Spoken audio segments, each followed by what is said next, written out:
AITA hole for kicking out my pregnant teenage stepdaughter over my cat? I'm at the vet waiting room with my cat, so I'm gonna rush this and edit the grammar later. So I, 35F, have been with my 45M fiance for 3 years now. He has 2 kids, a daughter, 22, who's a lovely girl, and another daughter, 19, who I'll call Kim for the sake of the post. Kim has always had a bad attitude towards everyone, especially me. Now, before anyone assumes, my fiancé was already divorced from his ex 2 years before we even met, and his ex is a nice person who I get along with very well, so there's no hate from her end either.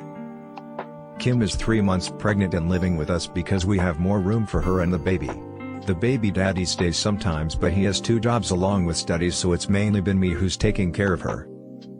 So the main issue today was that her boyfriend came over, so my fiancé suggested we let them have the house to themselves and go for a walk. About 2 hours later I came home and noticed my cat missing, who Kim hated and wanted me to get rid of. I asked her where he was. Kim said she ran out the door, which I knew was bullshit. Whiskey is an elderly cat who wouldn't even go out on the porch if I didn't bring him. So I checked the Ring camera, and as expected, Kim threw Whiskey out. That ran her off. My fiancé tried saying Kim is pregnant, her hormones are all over the place, and pregnancy brain messes with women, that he was gonna bring up getting rid of Whiskey for the baby's sake anyway. I was in tears till I looked over at Kim with a smug, satisfied look on her face. I fucking lost it. I got up in her face and screamed that she had 1 hour to find my cat or all her shit would be in the dumpster, and I was done being her slave. She said she wasn't looking for my stupid cat and back off as she was pregnant. My fiancé told me to calm down and would look for the cat.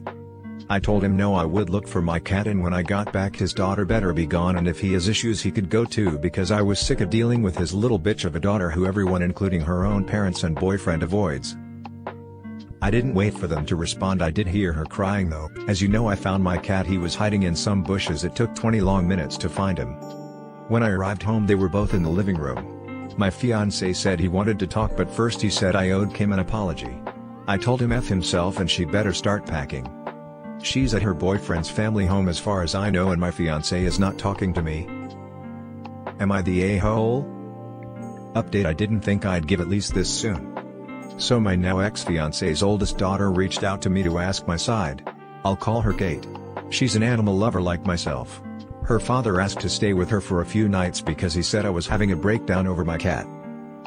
He basically made out the cat escaped and I went after P or Kim for not trying to catch him with her condition.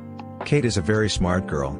She can see bullshit from a mile away, and obviously she knows her own sister, so she called Kim to ask her side. Kim was more honest. Basically her and her dad planned it as some of you suggested. The plan was for her baby daddy to take the cat out a road dump, but he wouldn't do it because in Kim's words he was a pussy, so they got in a fight about it, and Kim, thankfully being lazy, just kicked Whiskey out and ran him out of the yard. Kate told me the way Kim's talking about me and Whiskey, even if she doesn't move back she will do something for revenge to Whiskey. So I've decided to listen to Kate, my friends, the vet, his assistant and everyone here, and I called off the wedding, which is in a few weeks, and broke up with my ex-fiancé by text. I don't give a FK if it's immature or cruel. I've told him I'll box up his stuff for him and leave it for him to collect in a few days.